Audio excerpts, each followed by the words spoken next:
Madhava Kunja Bihari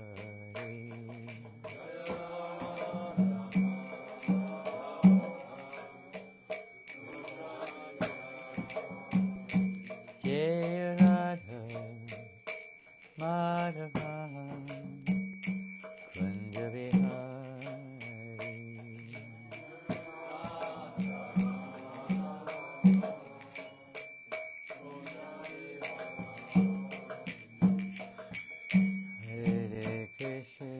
Hare Krishna Krishna Krishna Hare Hare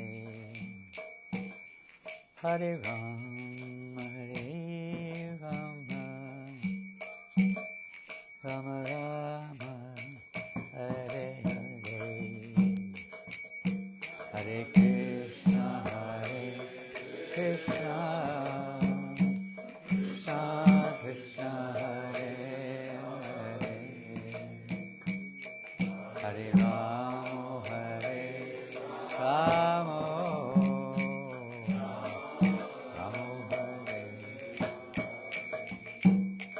Hare Hare Hare Krishna Krishna Krishna Hare Hare Hare Rama Rama Rama Hare Hare Hare Krishna Krishna Krishna Hare Hare Rama Hare Rama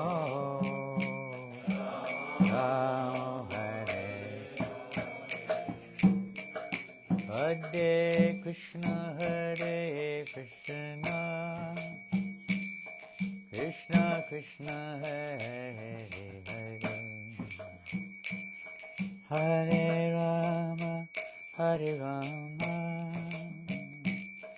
Rama Rama Hare Hare Hare Krishna Krishna Krishna Hare Hare Hare Rama Rama Hare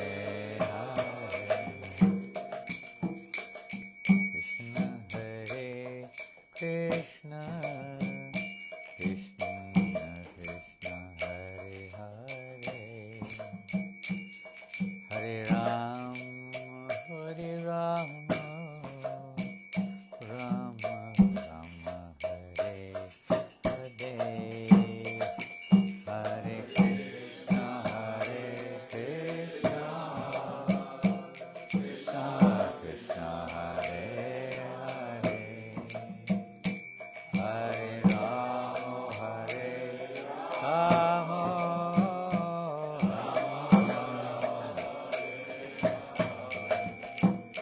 Hare Krishna Krishna Krishna Hare Hare Hare Rama Rama Rama Hare Hare Hare Krishna Krishna Krishna Hare Hare Hare Rama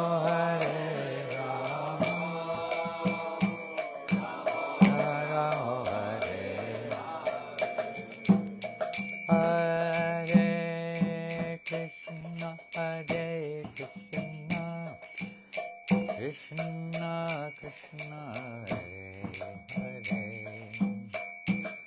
Hare Rama Rama Rama Hare Hare Hare Krishna Krishna Krishna Hare Hare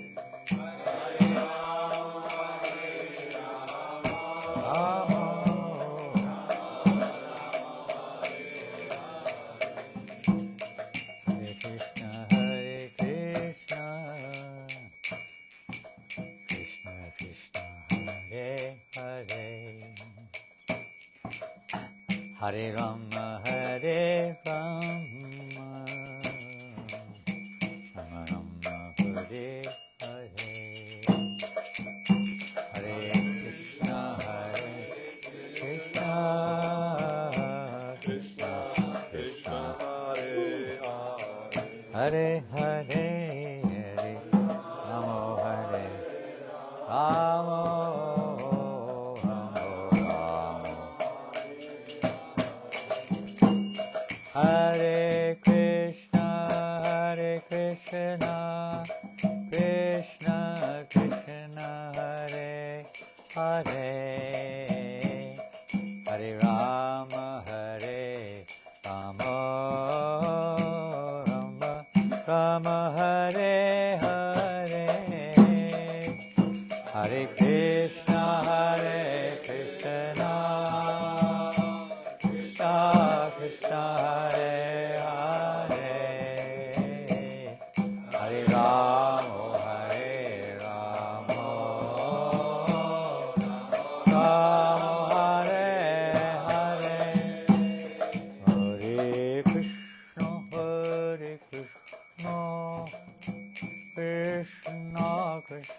Hare Hare,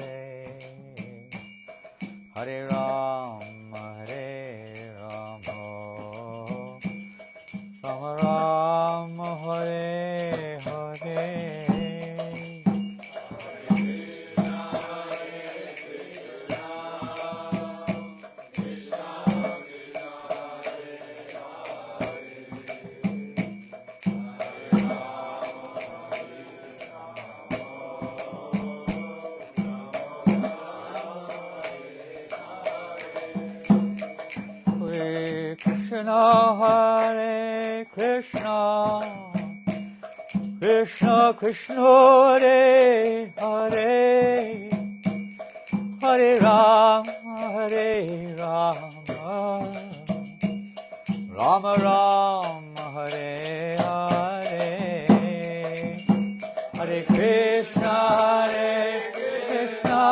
Krishna Krishna, Hare Hare, Hare Rama, Rama Rama, Hare Hare, Hare Krishna, Hare Krishna, Krishna Krishna, Hare Hare, Hare Rama, Rama Rama, Hare Hare, Hare Krishna, Krishna Krishna, Hare Hare, Hare Rama, Rama Hare Hare, Hare Krishna,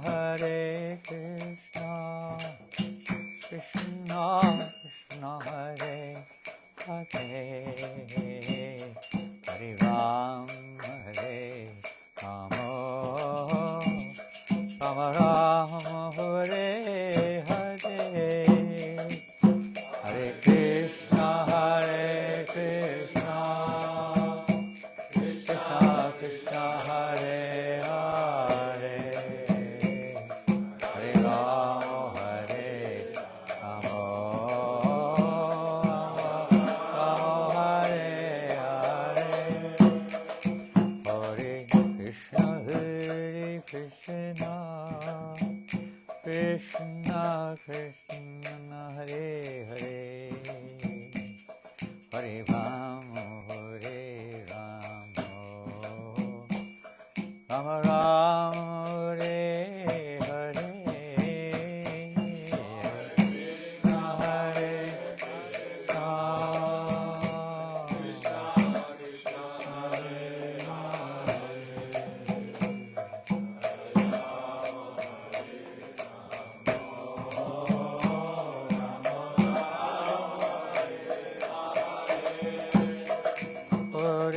Krishna, Hare Krishna, Krishna Krishna, Hare Hare, Hare Rama, Hare Rama, Rama Rama, Hare Hare, Hare Krishna,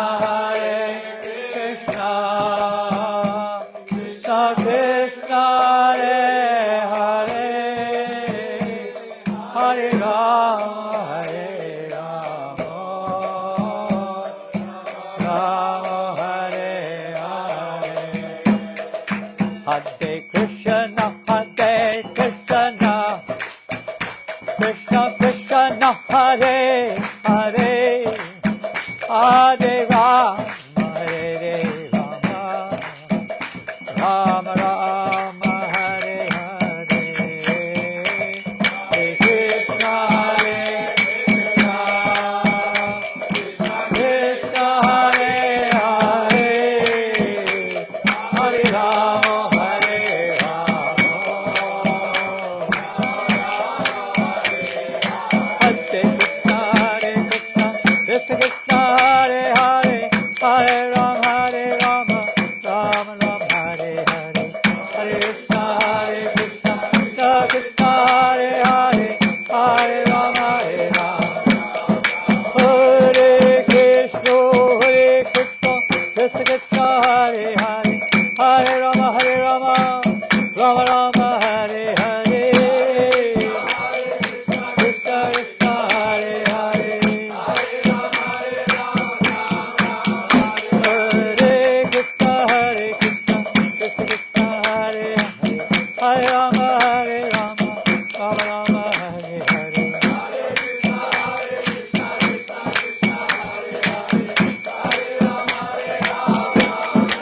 Hare Krishna, Krishna Krishna, Hare Rama, Rama Rama, Hare Hare, Krishna Krishna, Hare Hare, Hare Krishna, Krishna Krishna, Hare Hare, Hare Rama, Rama Rama, Hare Hare.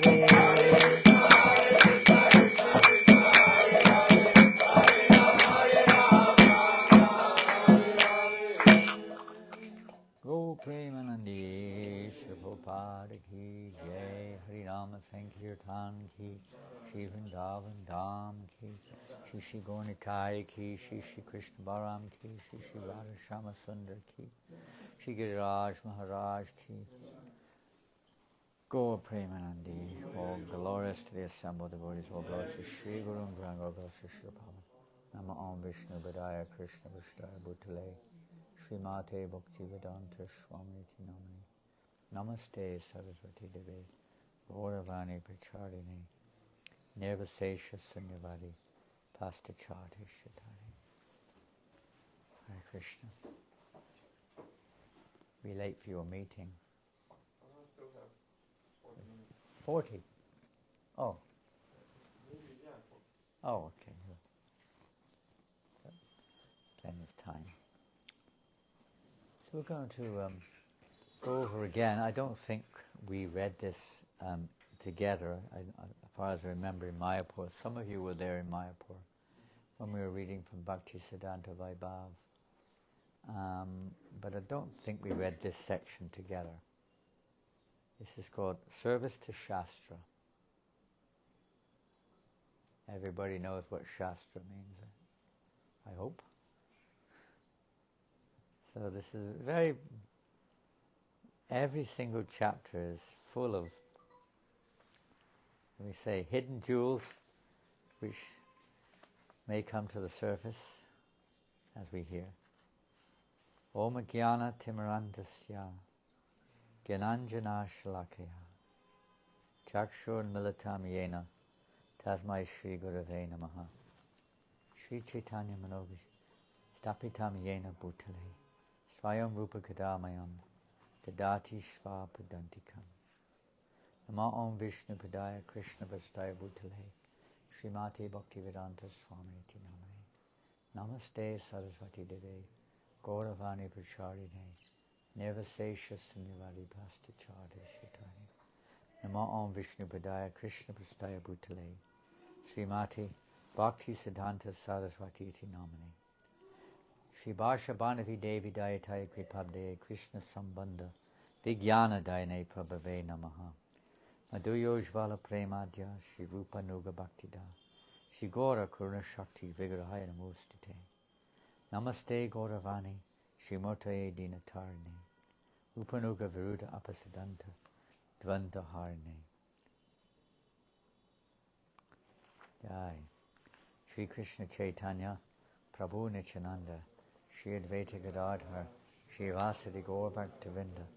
Hare Krishna, Krishna Krishna, Hare Hare, Hare Rama, Rama Rama, Hare Hare. Vancha Kalpatarubhyascha, Kripasindhi Bhavacha, Nam Pavanebhyo, Vaishnavebhyo, Namo Namaha. Hare Krishna, look who's here. Hari Bo. Jai. Come on in.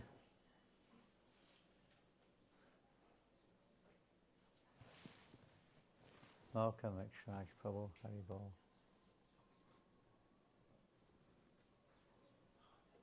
So we hope that we'll maybe learn something about Shastra. Maybe we'll become a little... There's a chair you can sit over here. Mother Kaveri. Give a chair. You can sit with your mum on the chair if you wish. You can all sit on the chair if you wish. We hope you will learn something about how to properly hear from Shastra, serve the Shastra. We hope we'll become a little more inspired to associate with the Shastra. And our realizations therein, hopefully, we hope will be beneficial. Let's see. This is chapter 12 of the first volume of Bhaktisiddhanta Vaibhava, which we read a few weeks ago, but not collectively. Try to hear.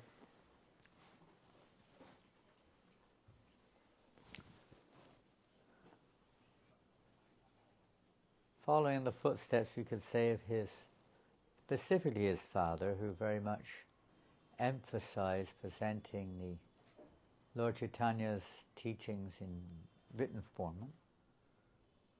Very much so, Bhaktivinoda Thakur produced Vaishnava texts.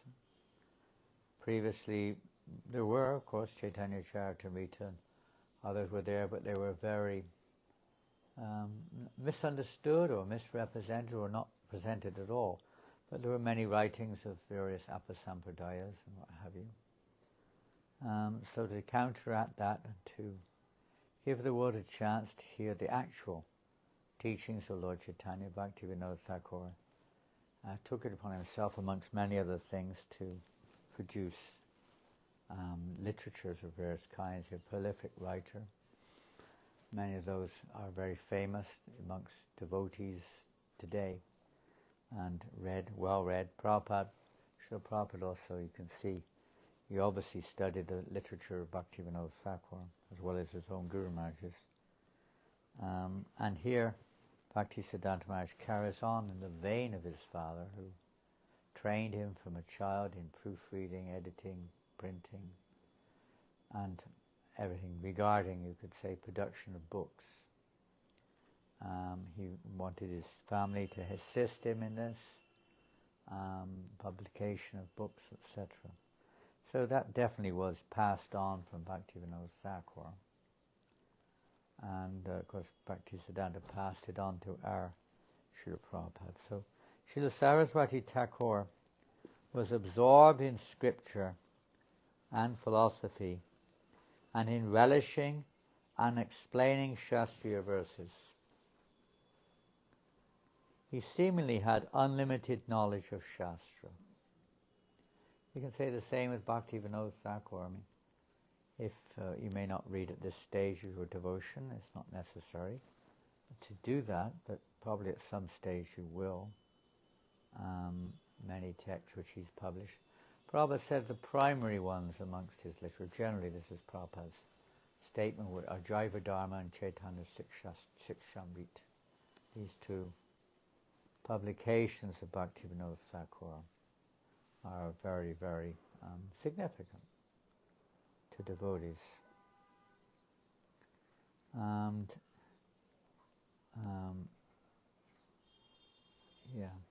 Bhaktivinoda Thakur was, anyone could understand, they had no Google in those days, no computers, no database with search modes.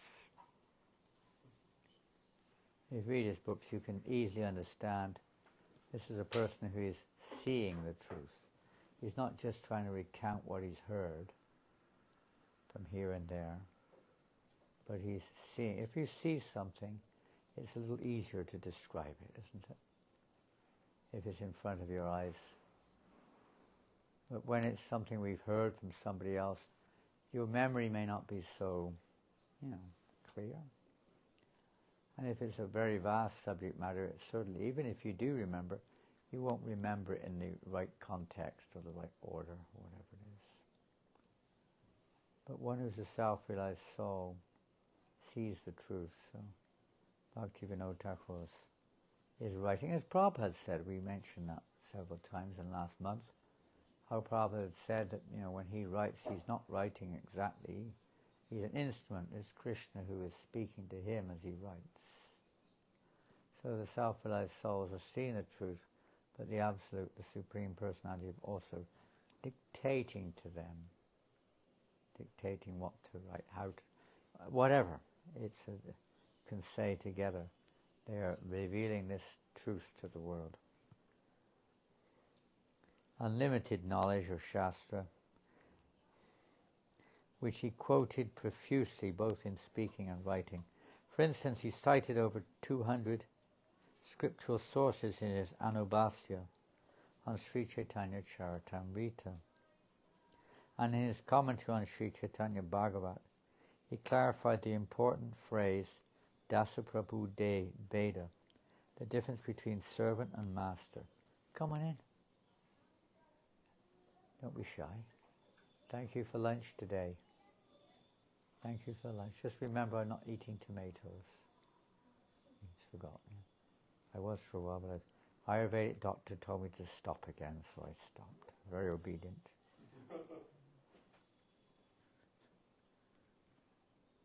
Oh, that's a question. Did you put sugar in the sweet? What is it got in there? Honey. Okay, I just had to qualify that for sure. I didn't want to break my law, my rules. Another obedient rule. I'm not following to the T, but I'm following primarily. Yeah, Bhaktisiddhanta Maharaj's commentary on Chaitanya Bhagavat particularly, we don't directly have his commentary on Chaitanya Charitamrita, to my knowledge. Not directly. We have it through Srila Prabhupada. He quotes, we heard that yesterday when we were discussing Madhavendra Purya. Prabhupada was quoting a lot from Bhaktisiddhanta Maharaj. But Chaitanya Bhagavat there, when Prabhupada was, I don't know what year it was, I guess 73 or 4 or something, discussing, translating, or maybe before that actually, the Chaitanya Charitamrita, he also said, maybe Chaitanya Bhagavat, there's this conversation, not printed, but with Rameshwar, it was discussed, and Prabhupada was thinking of doing Chaitanya Bhagavat, but he decided Chaitanya Charitamrita, more philosophical teachings of Lord Chaitanya.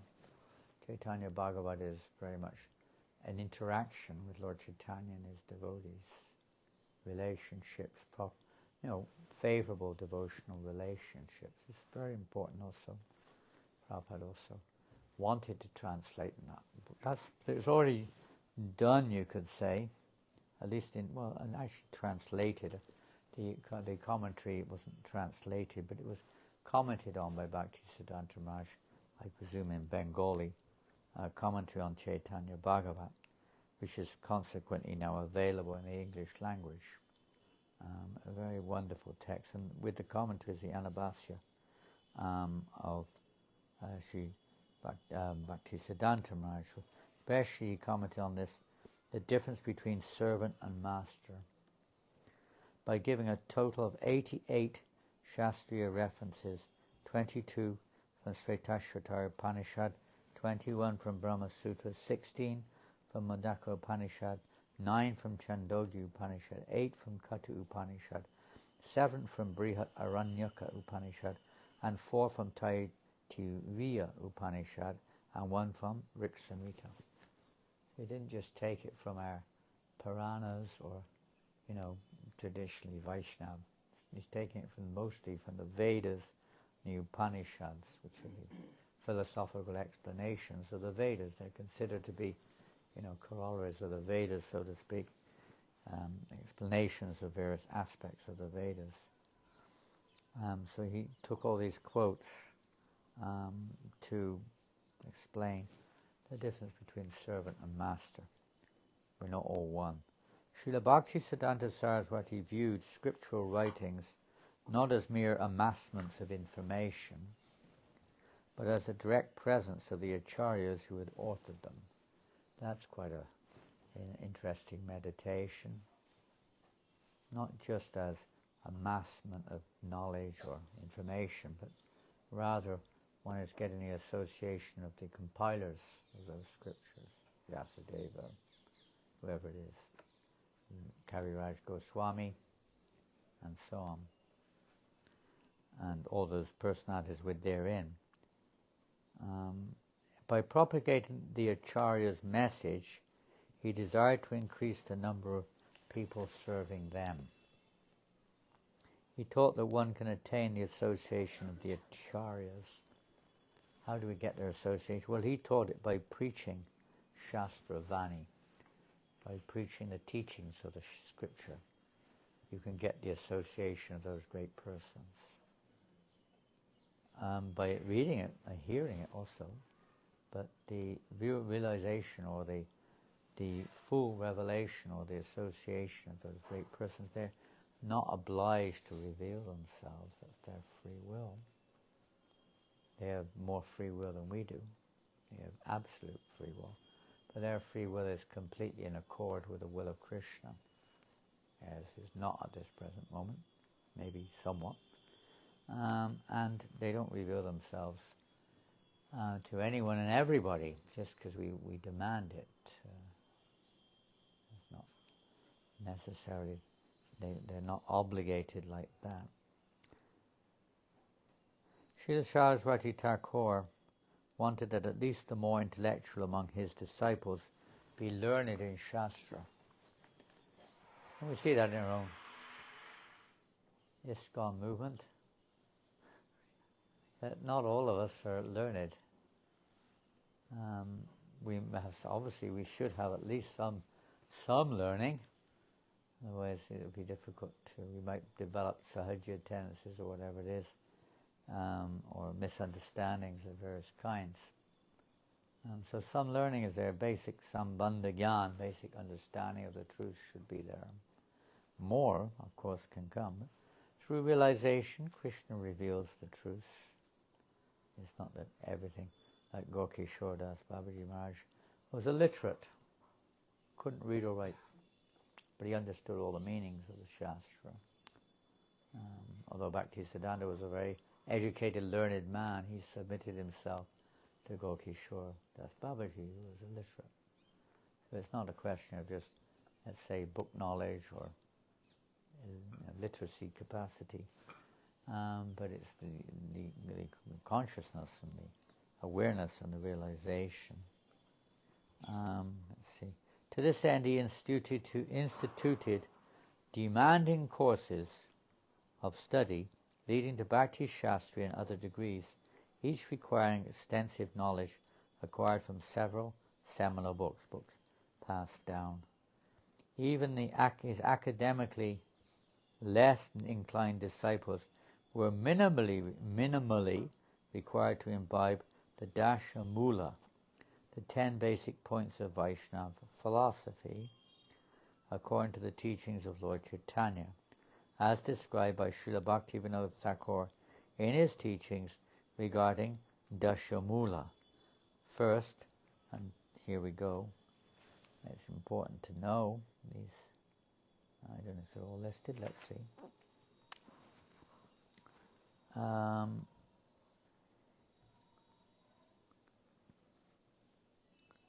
that pramana, the authoritative source of knowledge, is Shastra, and the discipular succession of acharyas, and subsequently the 9 pramayas, elementary truths, proved by this authority. There's a little footnote there. Dasha means 10. For these 10 points, see volume 1, pages 286. Well, we're going to read those, so otherwise you'll be left wondering what they are. Here, 286, let's go there.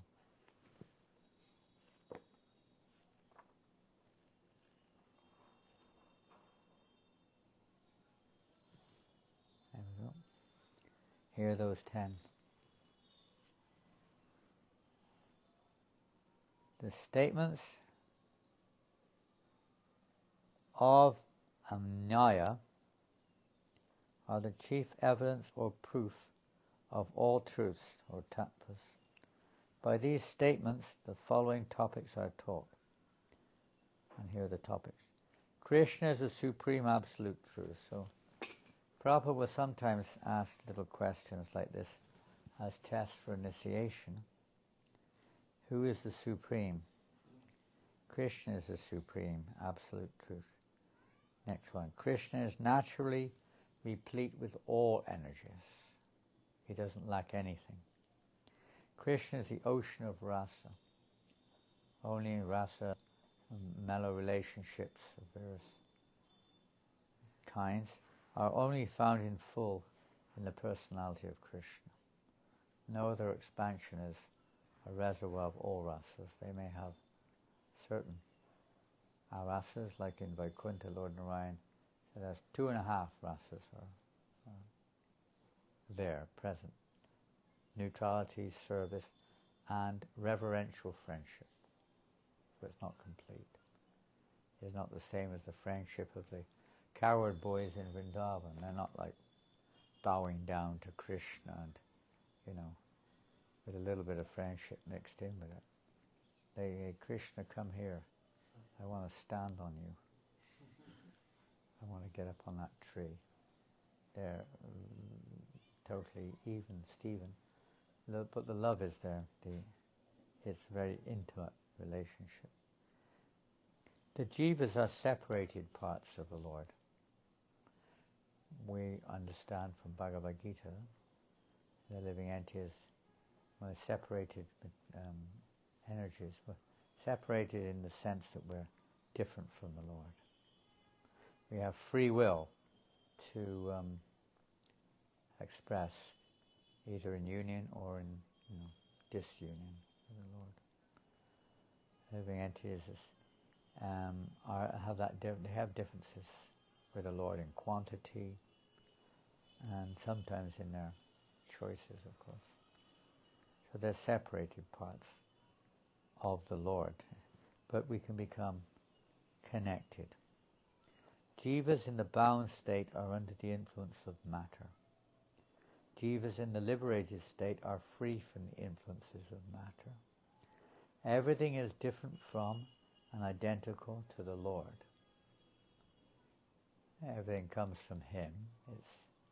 In that sense, it's His energy, it's non-different than Him, but at the same time there is variation and individuality and so on. Differences are there in His expansions, varieties. And that's the teaching of Lord Chaitanya, primary teaching, Achintya Bheda Bheda Tattva. The jiva's means of elevation is to practice the precepts of pure devotion as ordained by Amnaya Vani. Pure love of Krishna is the ultimate goal. Those are the 10 Dasamula. These are the 10 teachings of Lord Chaitanya in a nutshell. When it says Amnaya, what does that refer to? Amnaya.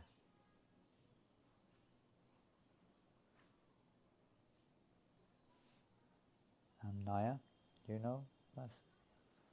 It's a Sanskrit word. What does it refer to? Let's see. I mean, we could say scriptures, but that would be a kind of a broadened understanding of not speculation, but maybe not exactly what it is. No, yeah, here it is. Okay. The message of Scripture. I used to learn this word. Message of Scripture as received through parampara. Not just Scripture, but that which is received through parampara. Amnaya. So that's the Das Mula. Where do we get to here? The Prameya's evidence, is it? Whereas given by Srila Baladev Vidyabhushana in his Prameya Ratnavali, which was based on the teachings of Sri Madhavacharya. Srila Bhaktivinoda Thakur described each point in detail with profuse supporting references from the Vedas, Puranas and corroborative literature, including Chaitanya Charitamrita. So the Acharyas, they don't just speak the truth, they establish it based on authoritative statements from Shastra, of all kinds, Puranas, Vedas, Itihasas, and so on. Just as the Ayurvedic medicine Dashamula, there's an Ayurvedic medicine called Dashamula also. Do you know that one? Are you an Ayurvedic doctor? Pardon? No? You were nodding your head like this, I thought maybe. But this medicine, Ayurvedic medicine, prepared from 10 herbs, is a cure for all kinds of fever. So familiarity with Dashamula is essential for sadhakas in bhakti, for it removes all disease-like misconceptions and fortifies faith, the basis of all further progress, and counteracts pollution within the sampradaya. Wow. In the Gaudiya Math, knowledge of Dashamula was inculcated from the beginning of each newcomer's induction into the path of Shuddha Bhakti, usually prior to or shortly after bestowal of Harinama. I don't know if this is, let's say, consciously part of the education in ISKCON. It's obviously inclusive, but I don't know if it's consciously, or systematic presented like that, but it would be a bona fide way of doing it. Harikatha. Although everything Srila Saraswati Thakur did was to promote the pure kirtan of the holy names, he was known mainly for his speaking, not singing.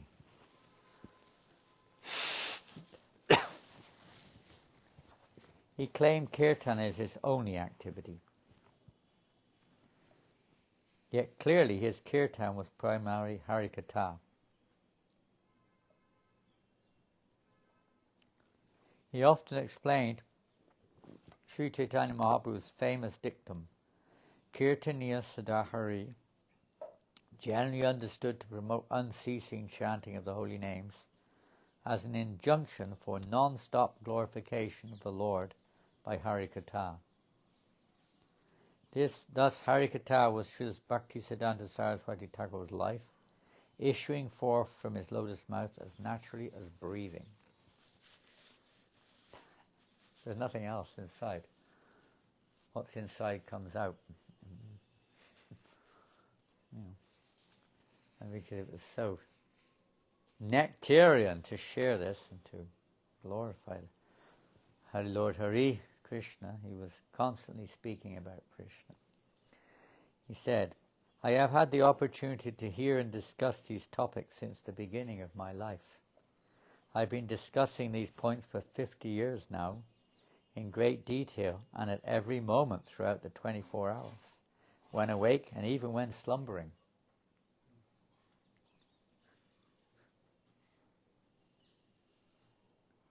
Sleeping. While continuously discussing these topics, eventually my body will wear out and fall down. I will glorify until the last moment of my life all that I have learned from my gurus. With only one mouth, let me have unlimited mouth. Why only one mouth? Let me have unlimited mouth and an unlimited lifespan to unlimitedly glorify the unlimited qualities of Krishna's devotees. He was like Rupa Goswami, praying for millions of tongues, huh? Millions of ears.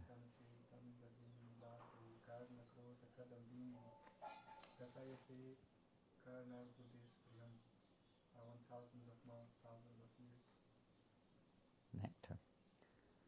I don't know if we want to have thousands of mouths and thousands of ears. Depends what's going in and out of them. Better to have none sometimes.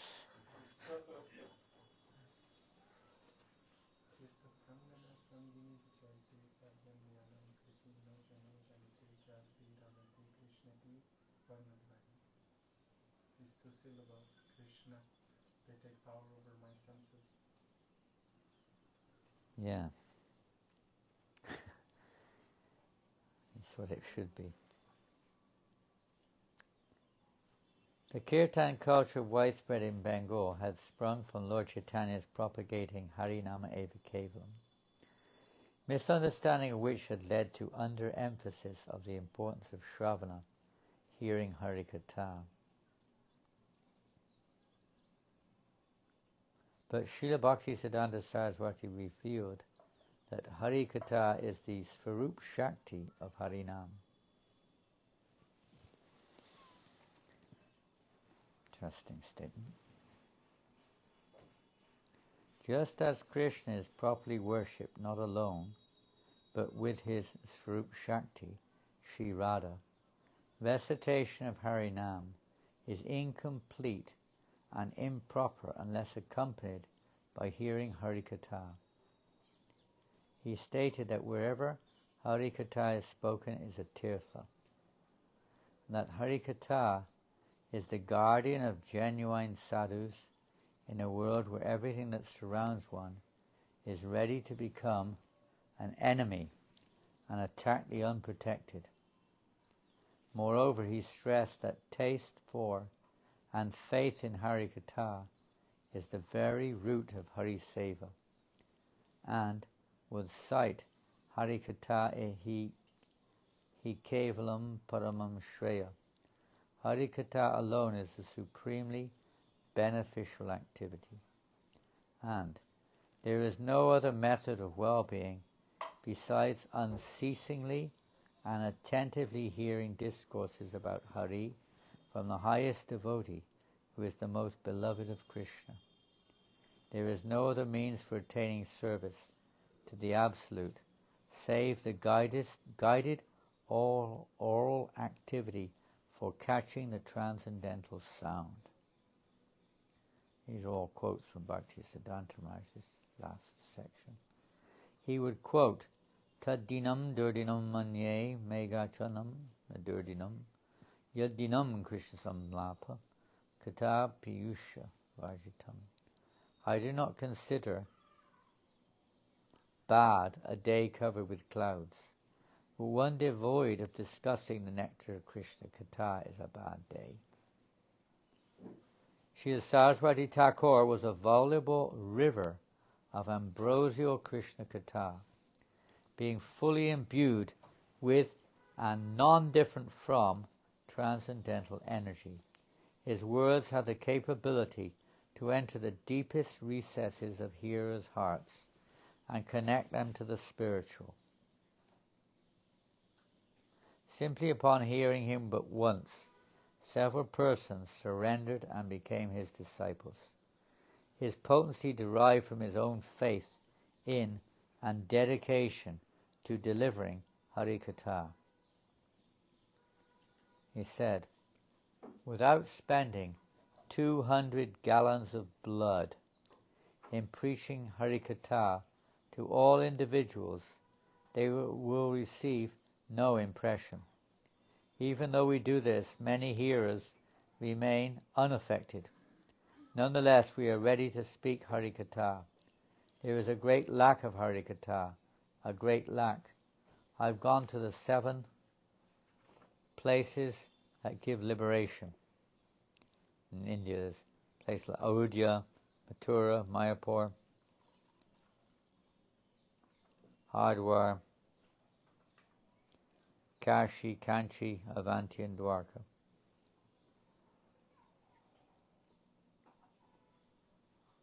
After visiting numerous places in India, I've come here. I did not meet even one person who could water the desert of my heart with Krishna Katha. After studying Vedanta for billions of lives, one cannot attain liberation. To levitate 10 or 20 feet by extended pressing of the nostrils bestows no auspiciousness. But if one hears Bhagavatam from a person who is himself a Bhagavat, then all jivas in the universe are benefited. My steadfast hope is that by continually speaking Hari Katha to many people, one or two good souls may become heedful to it. The harmonist analyzed the nature of his speaking. The Acharya of the Gaudiya Mass always speaks out the whole truth and nothing but the truth. It is this truth that makes his language universally acceptable against the most cherished convictions of his audience. It is supremely thought-provoking. It always goes straight to the point, not to the expected, but to the point needed for the prevention of any misunderstanding. Srila Saraswati Thakur revealed his heartfelt desires regarding Hari Katha. He said, when Brahma, speaking with 4 mouths, and Anantadev, speaking with 1,000 tongues, are unable to complete their discourses on Vaishnavism, how little can I, who am so insignificant, say of it? Yet till my last day may I continue to hear Hari Katha from those who really serve Hari and chant about Vaishnava Dharma. While reading in this sphere, one must speak about and glorify Krishna to others 24 hours a day. Mahaprabhu taught that one should chant in all circumstances, even while sleeping and eating. 14 or 15 years ago, I used to wonder how it could be possible to chant continuously, for it would get mixed up with associating with materialistic people. But now Krishna sent me many friends who have given up all their varied engagements and have come to hear and speak about Krishna. My most worshipable Gurudev repeatedly stated that wherever there is no Krishna Katha, this world is the world of Maya, and he forbade me to go there. I then thought that wherever I go, I will bring about discussion of Krishna, and wherever such an opportunity may exist, I must go there. My job is to go door to door like a peon, reciting the instructions of my Gurudev to the entire human society. It would be good if all of you can extend this message to the whole world. It would be good if you can make Krishna known to all living entities. Always speak Krishna Katha. My sempiternal wish. What is sempiternal? I could guess again, but I don't know exactly what that word is. Sempiternal. Wish is that in unlimited ways, you constantly remain preaching Krishna Katha. Then all my desires will be fulfilled. That's how we can please our spiritual master, our disciplic succession, by always preaching Krishna Katha. Pure form, as we've heard it. In this illusory existence, especially in the present strife-torn age, the prevalence of discussing topics devoid of Krishna far outweighs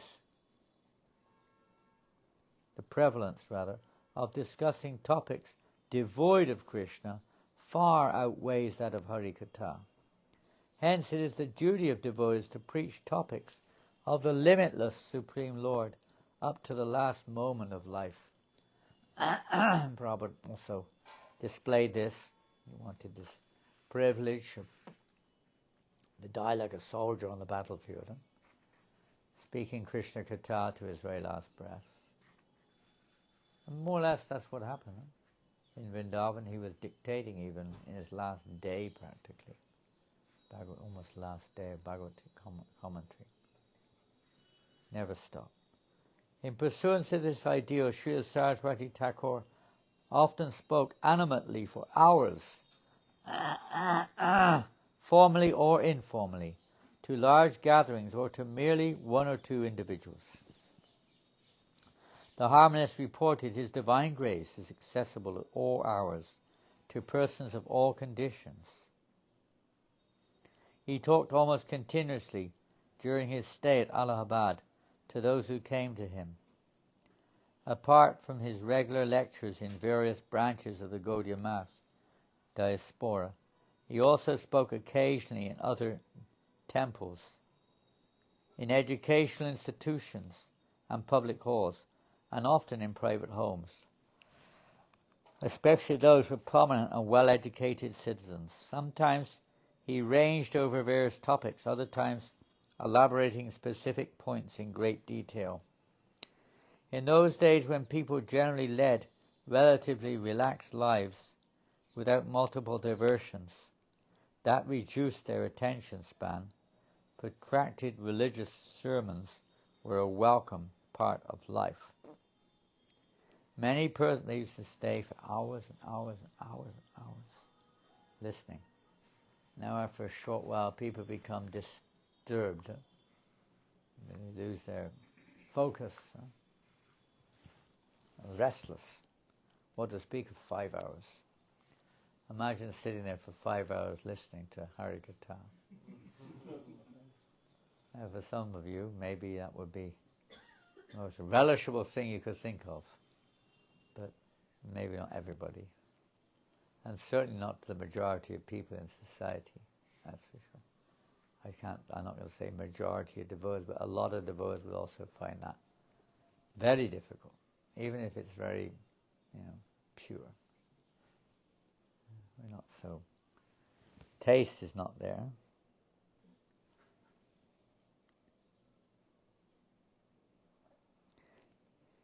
Srila Saraswati, but even by the standards of that era, Srila Saraswati Thakur's lectures tended to be lengthy, usually at least 2 hours, yet often 4, 5 or more. For instance, throughout 10 days at Dholakpur in 1918, he would lecture from early morning till early afternoon, and then again from evening until late night. Whatever that means. How early, I don't know, and how late, I don't know, but it's a long time. Maybe more than 12 hours lecturing a day. One wonders, where does he get it from? It's one thing to lecture, but because he's within his hearing constantly. He also studied when he was a young man, as you may know. Profusely studied. Not just Vaishnava literature, but so-called, truths spoken by others. So he could counter their arguments, etc. He was extremely learned. Of course, he was, like us, he was a Shrutidhar, right? I mean, everything you read, you immediately remember it and never forget it, right? Isn't it? What did I just say? Can you repeat, what did I just say? That's what you repeat what I just asked, what did I just say? And that's as much as we can remember, probably. A Shrutidhar is those who can hear a thing once and they remember it. Hare Krishna. This is not due to a lack of attention span, by the way. Prabhu has a meeting, an appointment. I have to rush up to. Thank you for your association. You could memorize things, and not just memorize them, but explain them, and even remember where from, which page. We can't often remember where they're from. Sometimes we remember something vaguely. I think I remember reading something somewhere. Maybe it was in the Bhagavatam or the Chaitanya Chaturita, something like that. And what was that story now about? What was it? Oh boy, I can't remember. Anyone remember? Like, sometimes it's like that,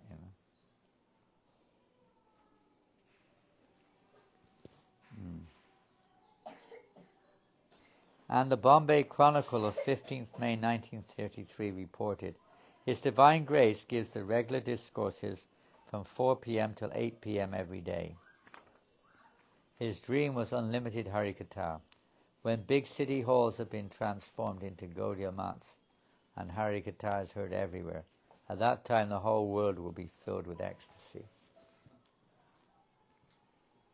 See how far short of the mark we may be, in some ways, in many ways. No taste. Too many things to do. Too busy. Well, we do have many things to do, you could say. But this is the fruit of the many things which we have to do, is that one wants to hear constantly and recite constantly Harikatha. Srila Saraswati Thakur's Harikatha was not limited by time or circumstance. Once on arriving in Guwahati after an arduous train journey from Calcutta, he spoke non-stop for several hours at the residence of an advocate. When his host suggested that he rest, Srila Saraswati Thakur replied that Harikatha Kirtan is itself rest, for it dispels all fatigue and trouble, and that to divert attention for a moment to any other endeavor is symptomatic of envy of Krishna.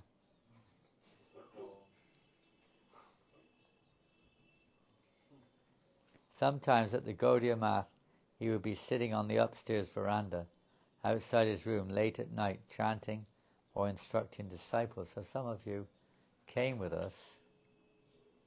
Well, this is probably in Dundabunga, in Altadingi, probably. Well, it would be both, it could be both. But he was in Altadingi until 1930. He was there for 10 years he was there, and 6 years in Bagbazar. So either way, he would sit outside many in the evening. Well, they both, the veranda, you could say, in Altadingi is very big. The veranda in Bagbazar is not very big, it's quite small.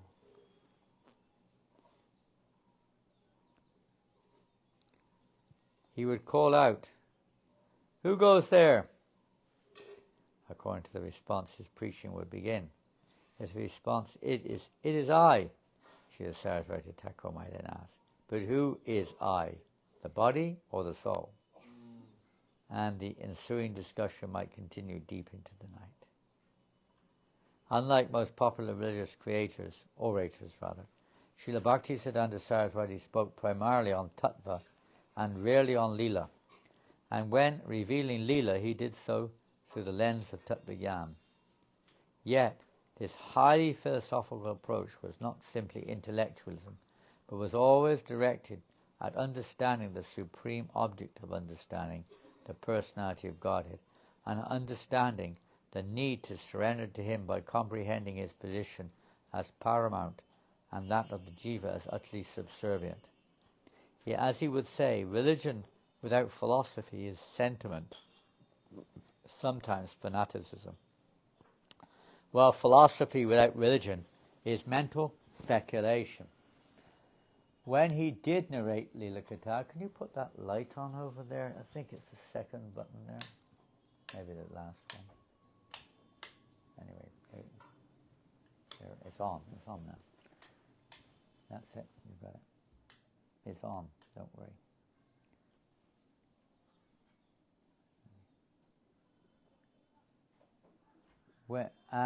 While philosophy without religion is mental speculation.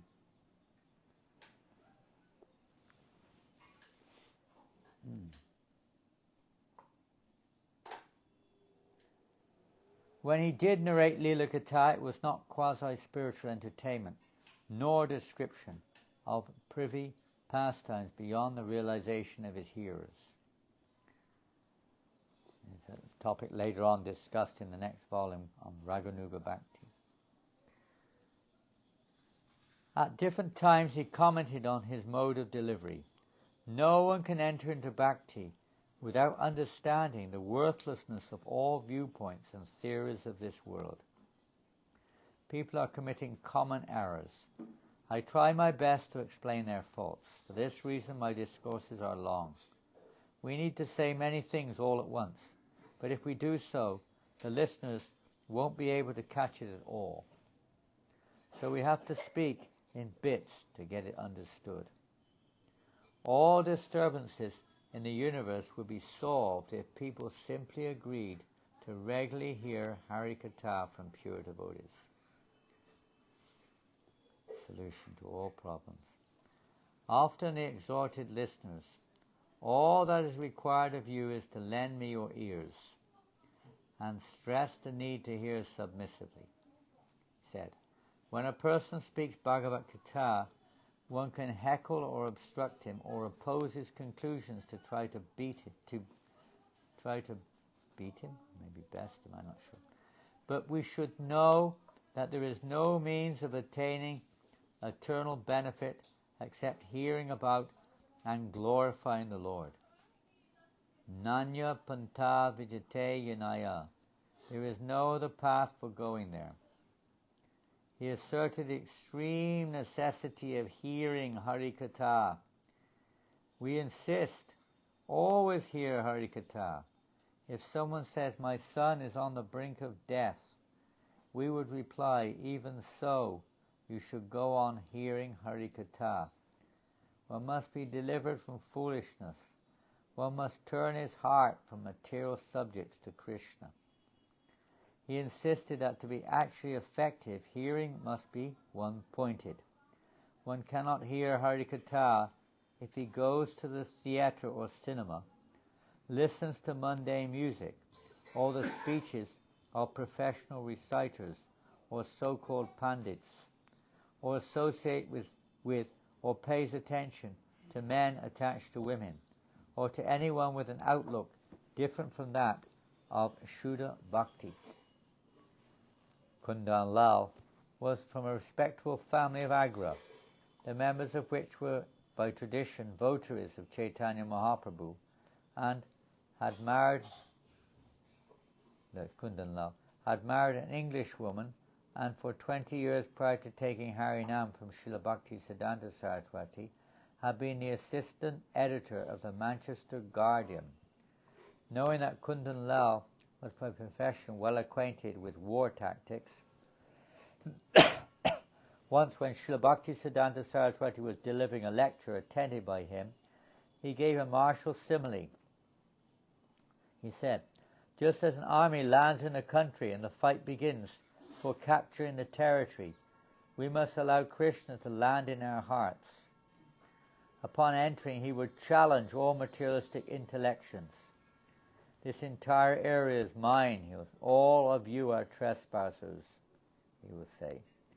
The enemy will surely withdraw and Krishna will completely capture the heart. So somehow or another, hear from a genuine sadhu and let at least a fragment of bhakti communicated from his heart enter into your ear and heart. Then Krishna will gradually slay all misconceptions and conquer your heart. Srinvatam Sukata Krishna Punya Shravana Kirtana Vidyantak Stoya Bhadrani Vidunoti Savitsatam.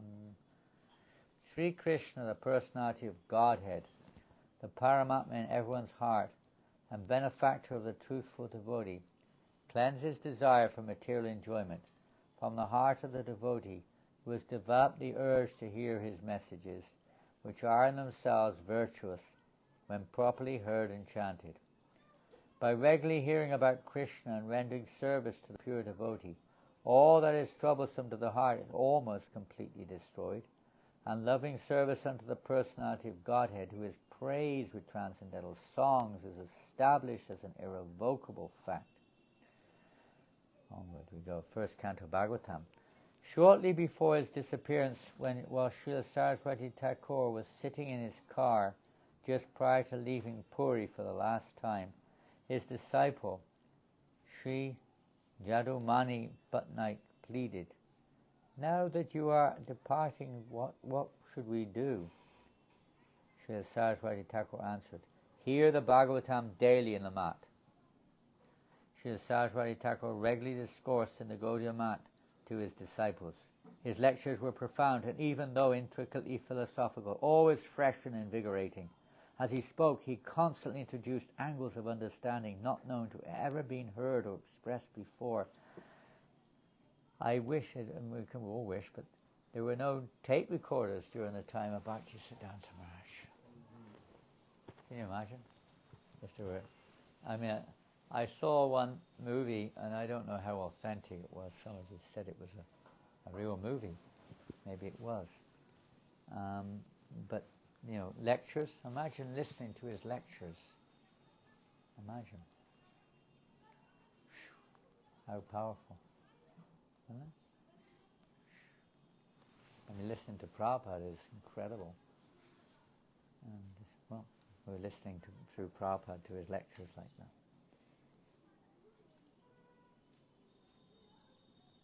Srila Saraswati Thakur, as he spoke, he constantly introduced angles of understanding not known to ever have been heard or expressed before. Often his pronouncements were so unexpected and apparently outrageous as to turn upside down the conceptions of his listeners and challenge them to wholly revise their perceptions of reality. Quote, others worship Radha due to her connection with Krishna, but we worship Krishna only because of his connection with Radha.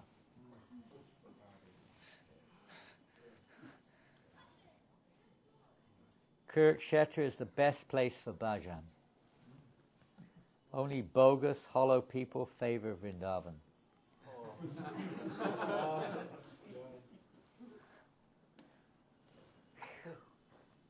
Pretty heavy. That's further on page 400. Maybe we'll go there in a minute. Hiranyakashipu better proclaimed the glory of Nrsingadev than did Prahlad.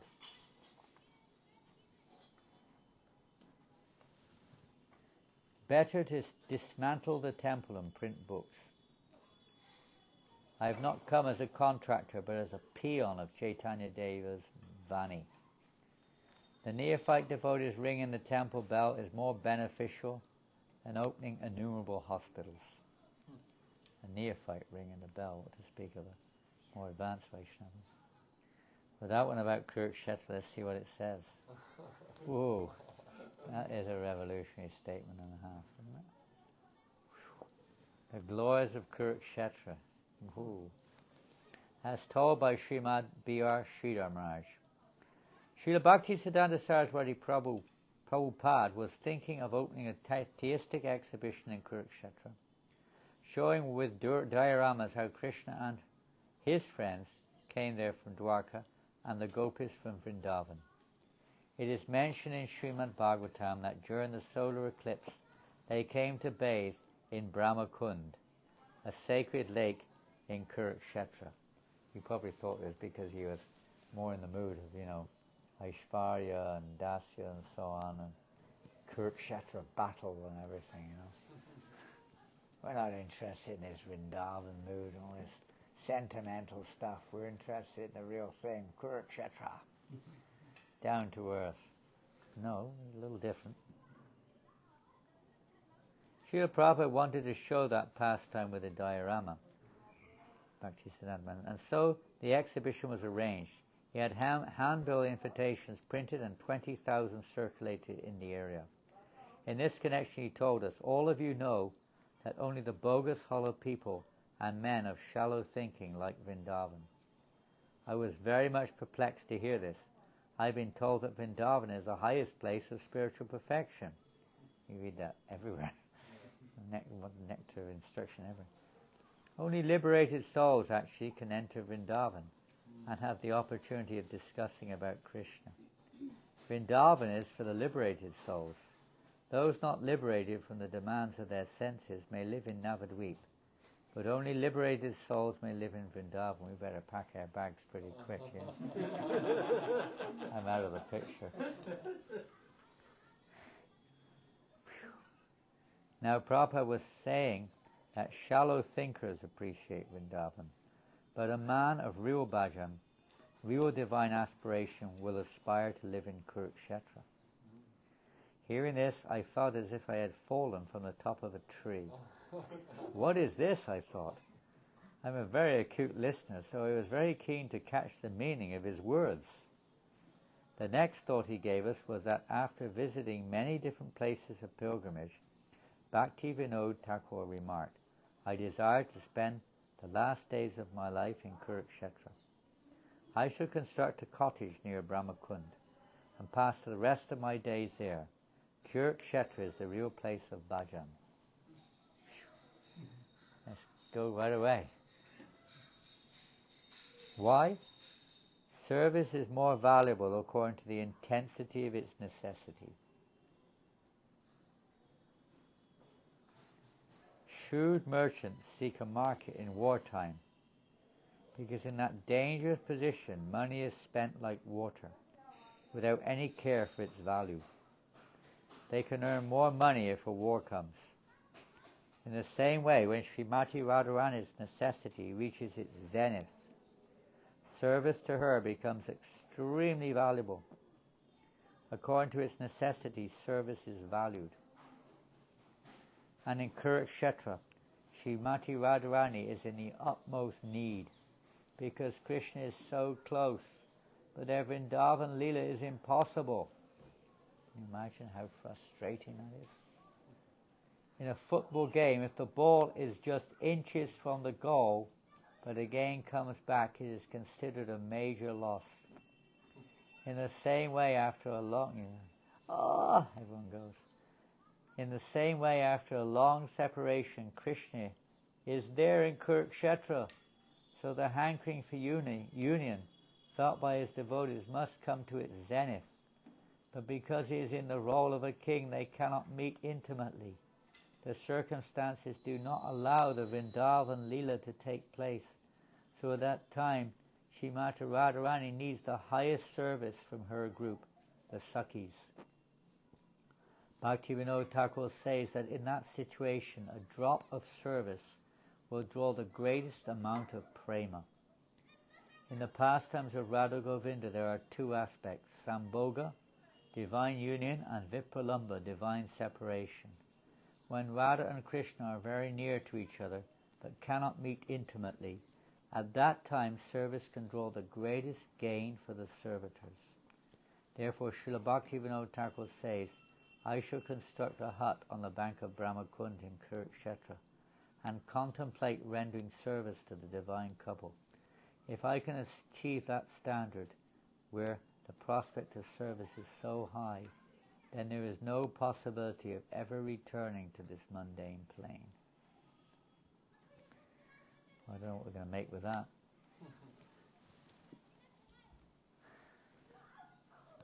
We have a wonderful, let's say, opportunity in all over the world. Everyone does a Rath Yatra, which is also related to this, of the festival of serving Radharani in that forlorn condition, of bringing about that union, and bringing them back to Vrindavan, where obviously Radharani wants to be. We'll read on.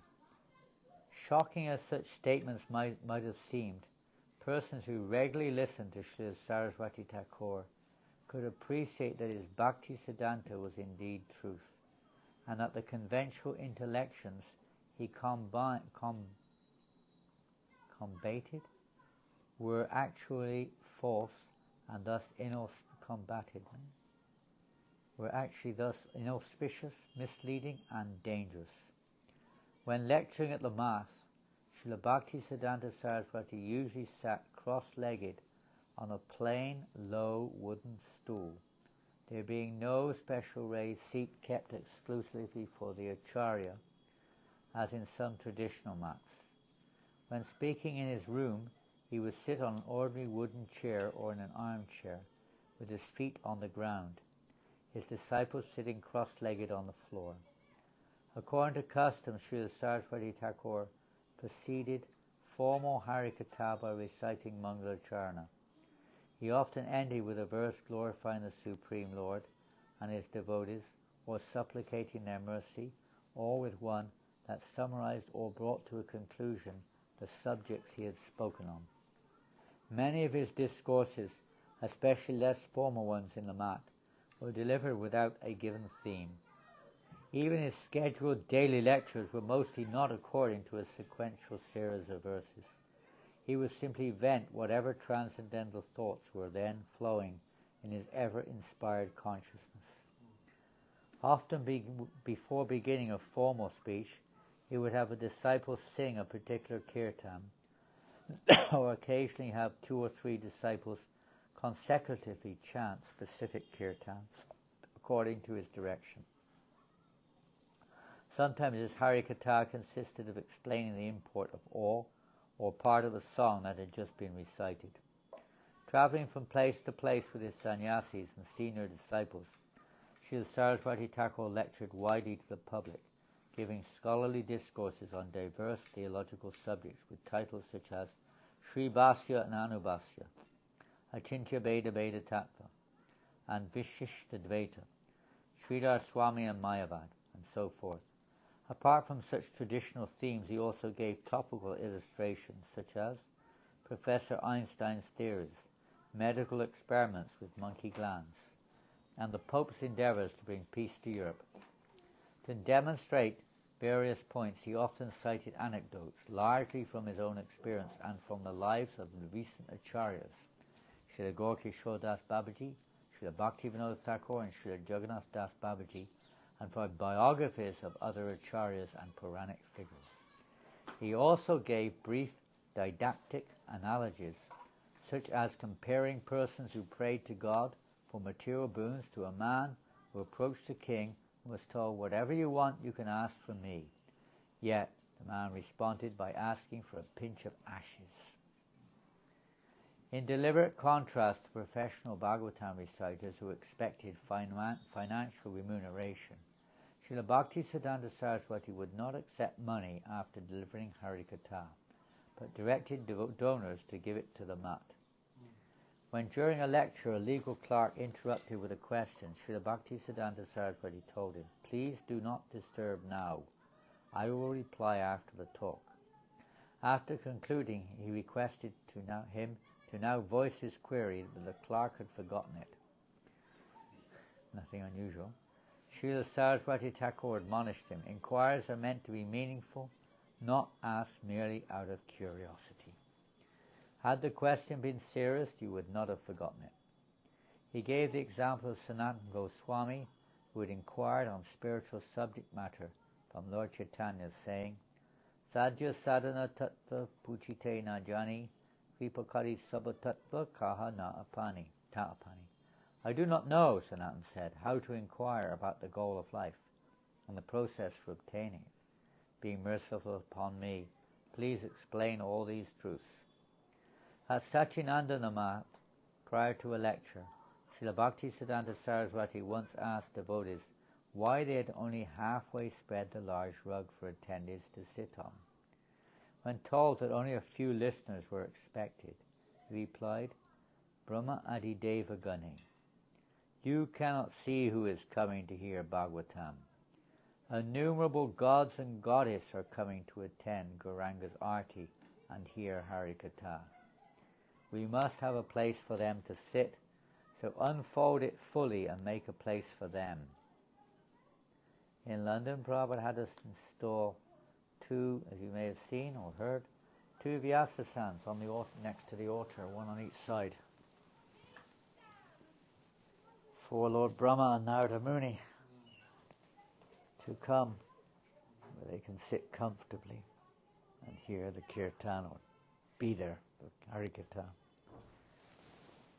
We cannot see, but pure devotees can. When from his upstairs room at Satchinandana Mat, Sri Saraswati heard Srimad Bodhayan Maharaj tutoring brahmacharis in techniques for public speaking, he angrily ordered it be stopped, stating, "Not by training can one speak Harikatha. He who serves is blessed to speak. Sevam mukha hi jivado. Inspiration will come automatically." Similarly, in other words, it's not like going to a college and learning how to, do this and this and this. It's by service that the inspiration comes. From my Guru, I have learned that mundane oratory, poesy, literary analysis, intelligence, learning, and logic are not only unhelpful in glorifying the Lord, but are positive obstacles in doing so. Only a fortunate person, after slashing at the root all faith in worldly abilities and endeavours, is by the mercy of Hari Guru Vaishnavas empowered with the Lord's Swarup Shakti, and thereby enabled to broadcast Gauravani. Without being thus favoured and empowered, oratory expertise simply airs inauspiciousness or inauspicious topics of worldly sense gratification and increases material desires and egoism. He described the mentality required of a speaker. This is the mentality. I will speak and others will hear, or I am the speaker and others the listeners. This kind of thinking is merely insincerity. I do not come here having planned what to say. Upon seeing you, I speak whatever Krishna dictates in my mind. When will I attain the fortune to be a servant of the Vaishnavas? It is essential to serve the established, pure, internal devotees. My service to them is through this feeble attempt, whereby others will in the future embrace the right path. I speak all these words for those who in the future will be Vaishnavas and accept Diksha. While lecturing at the Vyasa Puja function in 1933, Srila Bhaktisiddhanta Saraswati further revealed this humility of regarding himself a mere instrument for delivering Harikatha. He said, I have no katha of my own. My Gurudev has engaged me in carrying to the world all the katha that he has carried from Vaikuntha. But in all respects I am unqualified. I am without knowledge of language, and my only possession is unfitness in all matters. Only Bhagavan can protect one so incompetent as I. Notwithstanding the transcendental brilliance of his lectures, he considered it even more effective to personally instruct individuals, deeming that general speeches cannot solve the problems of all hearers, nor always uplift every hearer. He gave the example that various diseases require individualized treatment, and cited the efficacy of private tutoring over lecturing in colleges, concluding that by instructing particular persons separately, one can award greater permanent benefit. In later years, occasionally, Srila Bhaktisiddhanta Saraswati's memory was apparently less sharp, so a few highly qualified devotees, especially Ananta Vasudev Prabhu, or otherwise Srimad B.R. Sridhar Maharaj, or Sundarananda Prabhu, would, if required, supply appropriate Shastriya verses to support the points he was making. Well, we're going to finish there, and if you wish, the next section is the transcendental approach to Scripture. It's a very penetrating section, and some amazing statements there on the method of approaching Scripture. Any questions or comments?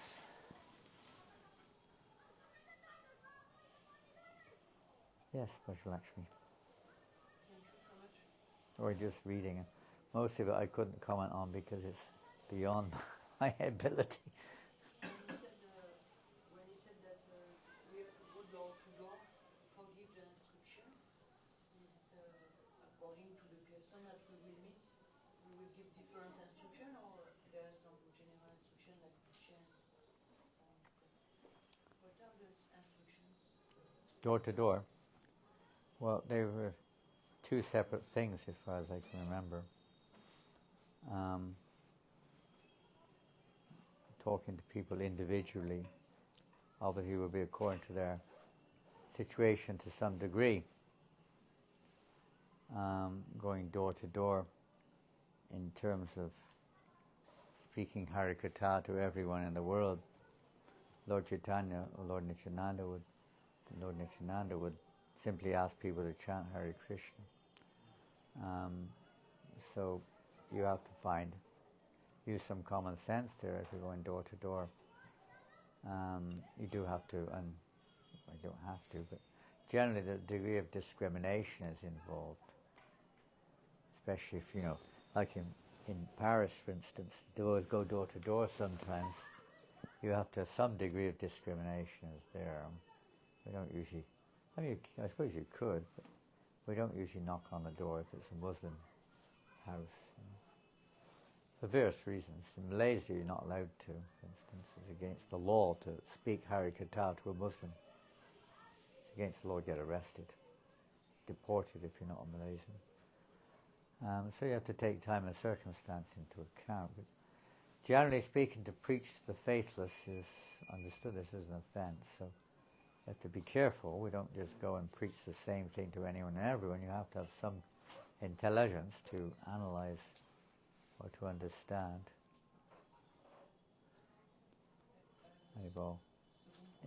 The receptivity, also talked about that according to the receptivity of the hearer.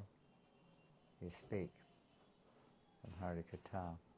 Yes, bro. I have a question right related to that, Maharaj, because I heard once a quote of Chaitanya Mahaprabhu, or related to him, I forgot where it was, that whether if Fit or someone not was fit, or unfit, willing or unwilling, they were recipients of the holy name. Yeah. But maybe not the philosophy at that point of time. Everyone's eligible to receive the name. So everyone is. We chant publicly wherever we can go. You also give everyone a chance to receive a book, but you see most people don't take it. Make it available to everyone. The Sankirtan movement's like that. But to speak the truths of the holy name to a faithless person is an offence. So you have to know, you have to have a little bit of discrimination, a little bit of common sense to know, Like a sick person, you have to know what food is going to be, effective. Don't just give them anything because it's good. They may not be able to digest. So we don't preach unless there's, you don't waste your time with persons who are obviously not interested, or they're going to be simply offensive. If the more you speak, the more offensive they become sometimes. So that's what you say. Austerity, you have to practice that of not going, unless you can, really powerful to us, maybe they change their minds. But most of us can't. So you have to use a little discrimination there. Otherwise it can be that they commit offences and you can be committing offences by encouraging them to commit offences. But to spread the holy name, that is a standing order for all devotees to go out and spread the holy name everywhere, to every town and every village. What the people may say or do, what can we say? Maybe they chase us out of the town, but what can we do?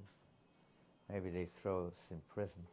But we're following the, divine order of Lord Chaitanya.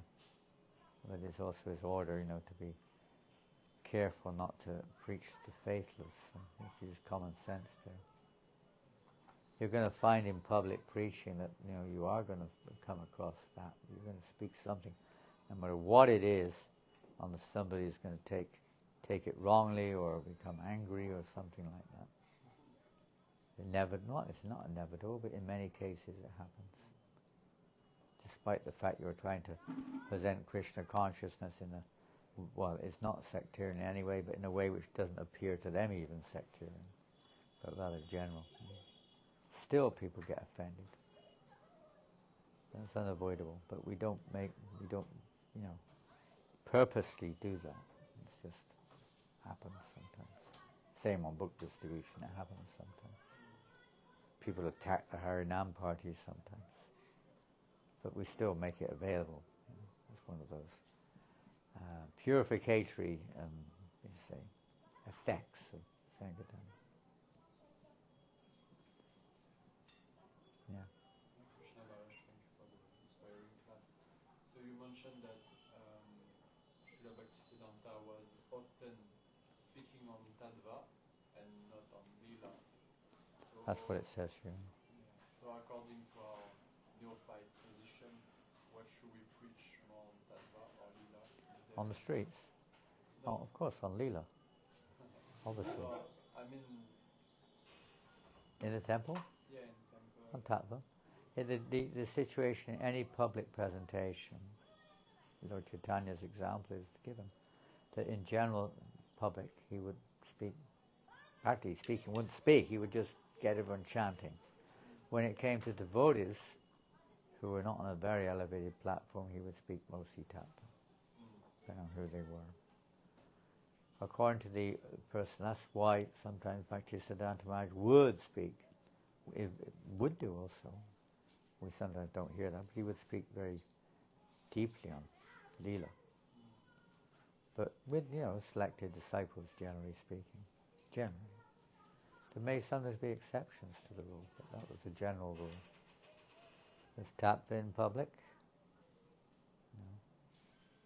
Just like we hear here, Dasamula. Basic truths. Because the audience is mixed. The audience is mixed. There's newcomers, there's dissidents, there's regulars, there's advanced devotees, there's neophyte devotees. There's all kinds of people in the audience. So you're supposed to speak something which, you may mention, of course, when you talk about Leela, you may mention pastimes from Krishna Leela or from some Leela, Ram Leela or something. That may be there. It's not necessarily the same thing. Speaking Leela, it generally means speaking very confidential aspects of the Leelas, of actually, you could say, trying to develop or trying to nurture that particular relationship in one's own heart. That was usually spoken amongst very confidential disciples, as Lord Chaitanya was saying. And all advanced devotees are like that. Prabhupada, I don't know if he ever did or not, but I never heard of it. I don't think any of us were advanced enough, I'm not sure, but basically it was more Tattva. Of course he repeated what Bhagavatam said. That was made public, but that wasn't the intimacy of talking on Leela Katha.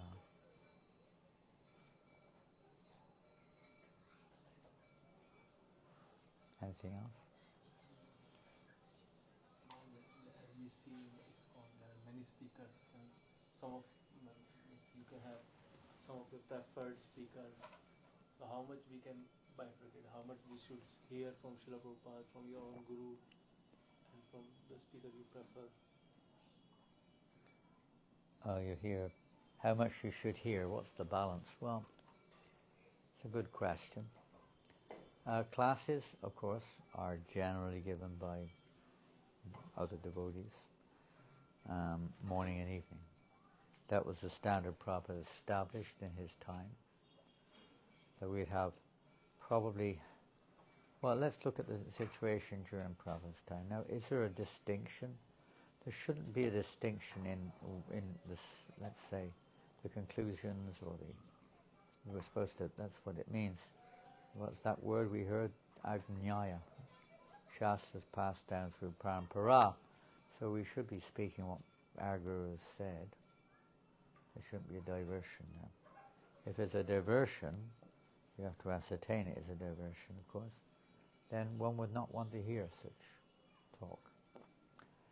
If it's against, what the Guru Shastra sadhus say, you don't want to hear it. So we hope that's not the case. But if it is, then you may not want to hear.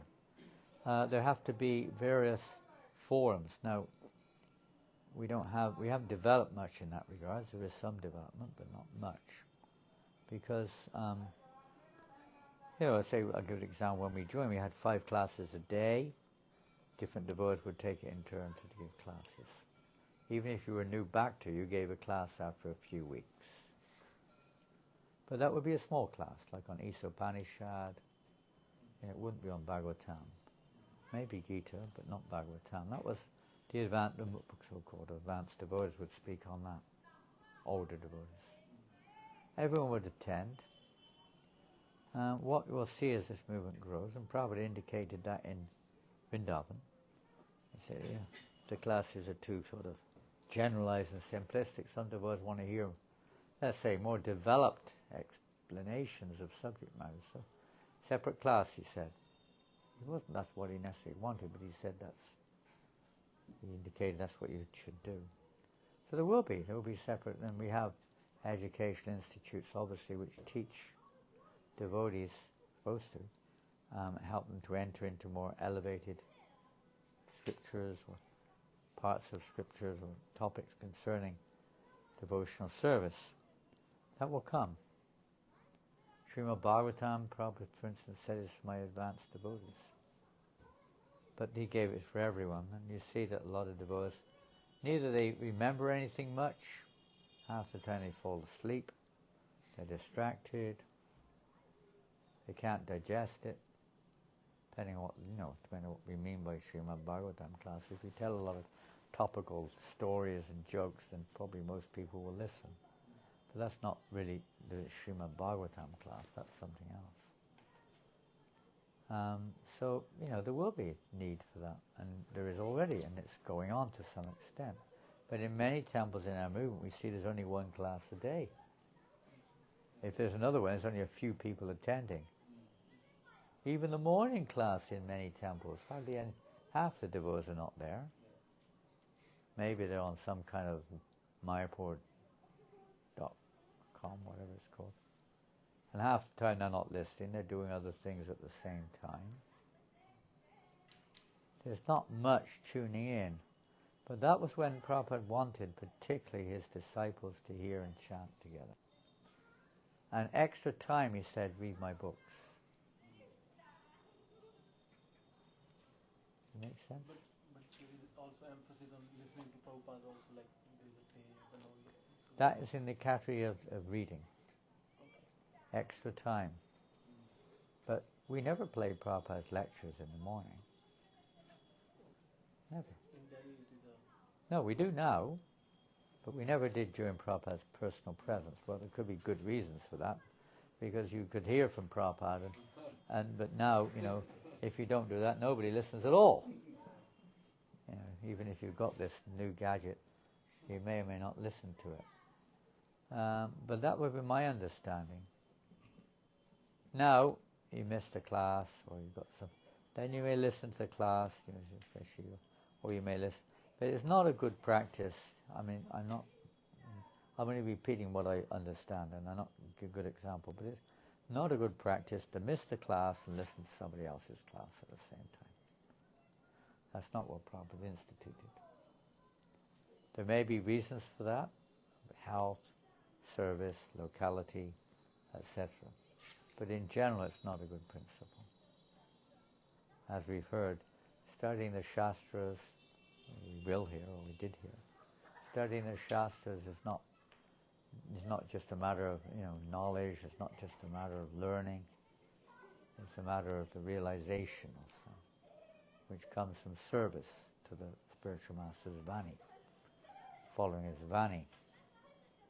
And then the realization of what you hear can come.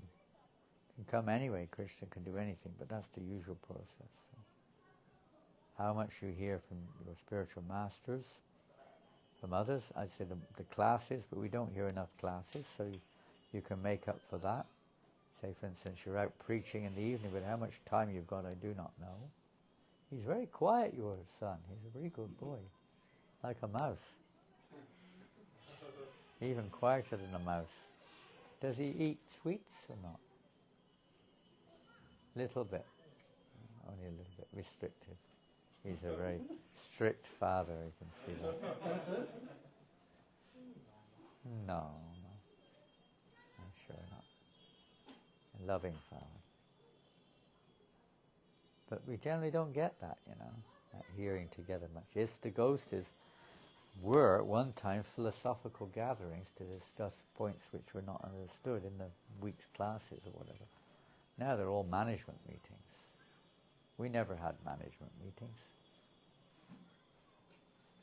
It went on automatically. If you were asked to do something, you did it, full stop. There's no question needed.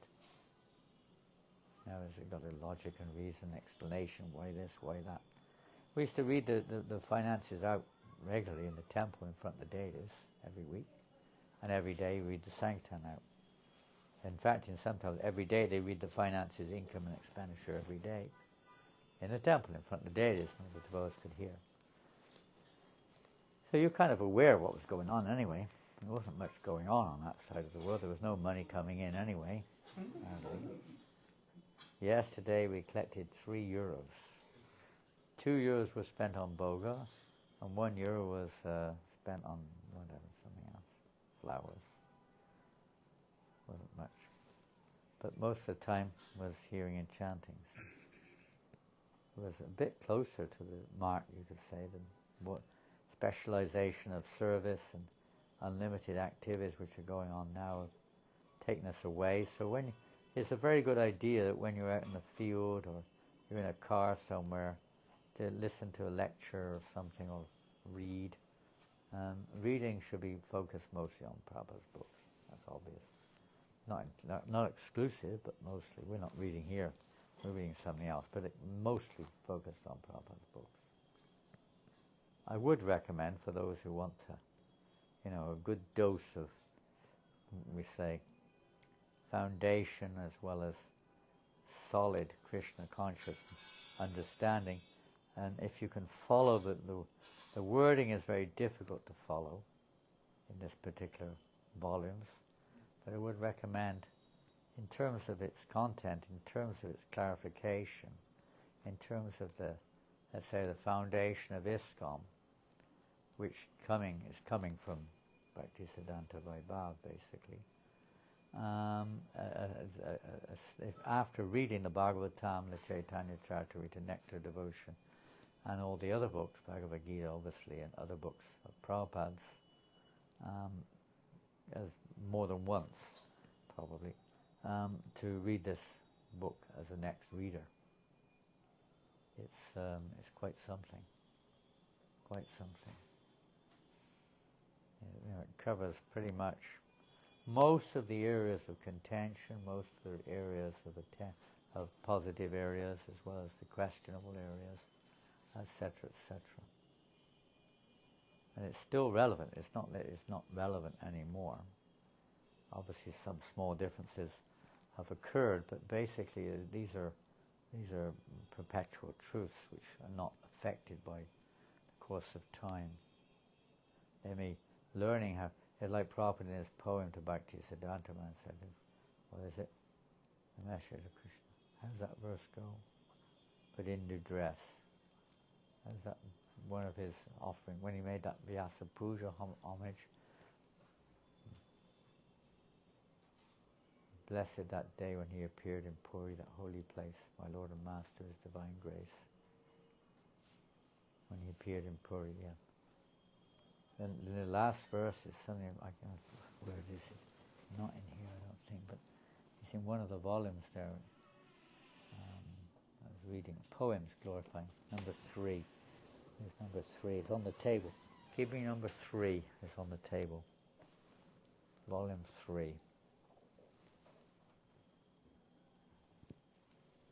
Thank you.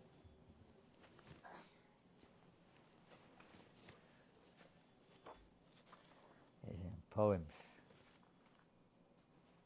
Poems to Srila Bhaktisiddhanta Maharaj. Here.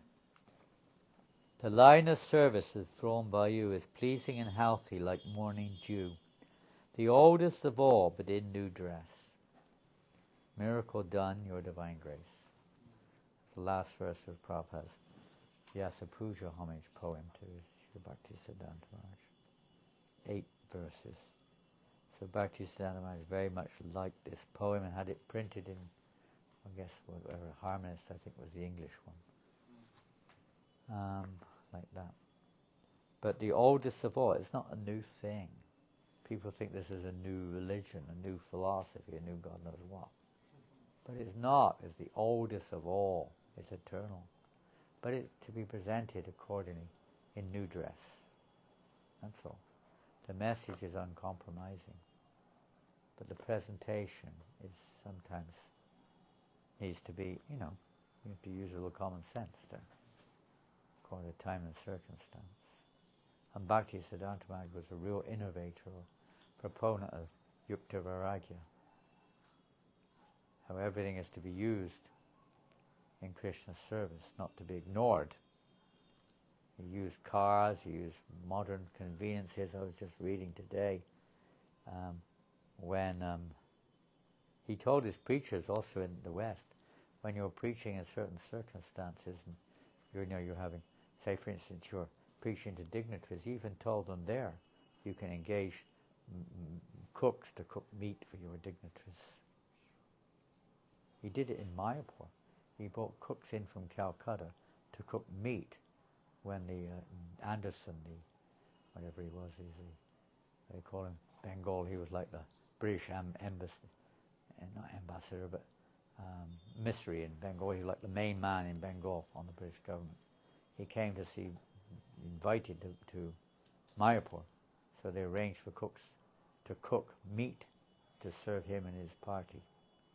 Bhaktisiddhanta Maharaj one time, when they were building a temple somewhere, that some of his disciples were complaining that the workers were smoking bidis on the site, cigarettes. So Bhaktisiddhanta Maharaj went there and started making the bidis for the workers.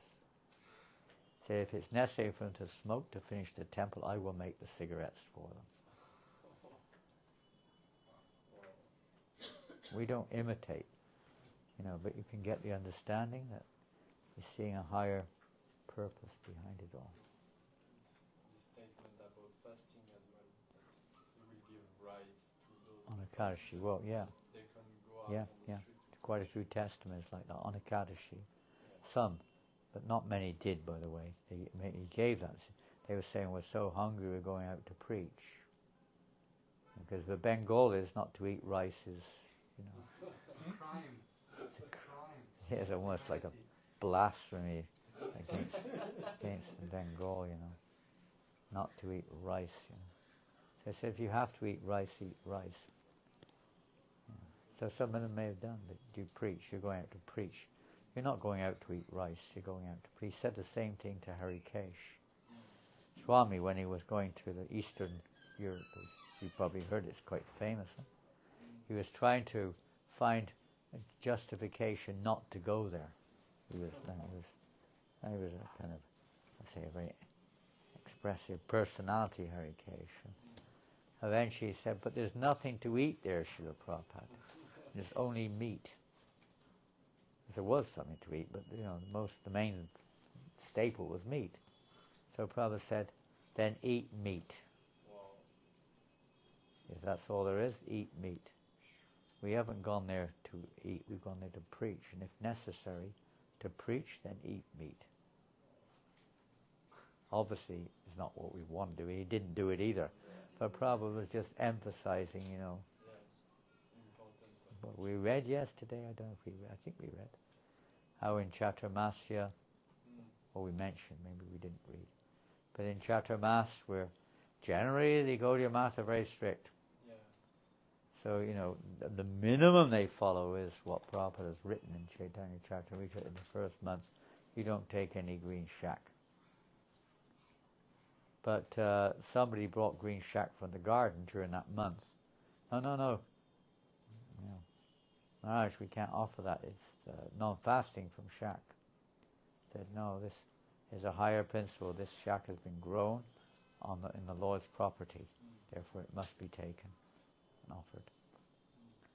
So we get caught up on the little things sometimes. A bit of smarter in us, We don't have this understanding of the proper usage of Yukta Vairagya, the principle of Yukta Vairagya. We shall either go to one extreme or the other sometimes.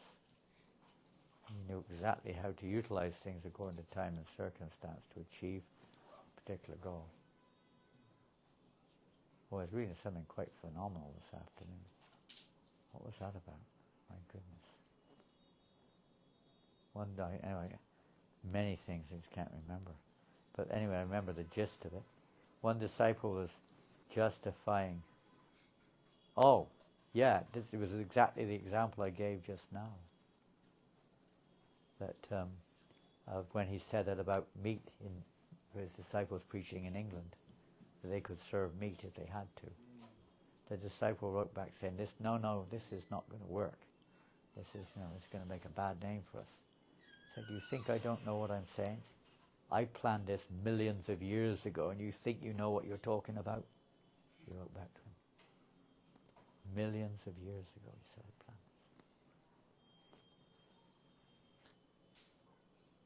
this. What do we know? What can we see? We judge things a lot on what what we feel. But what can we feel with our condition? It's all sentimental and depending on our past and this and that, fears and what have you. Of course, sensitivity has to be there at our stage. But absoluteness, is another thing altogether.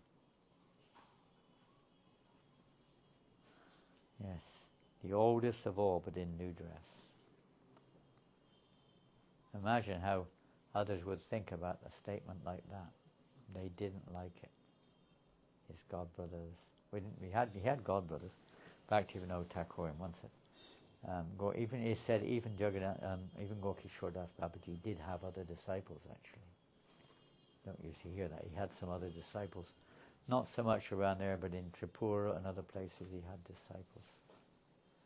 I probably didn't know anything about it. There was no communication, but he had. There were other disciples of Bhaktivinoda Thakur, many.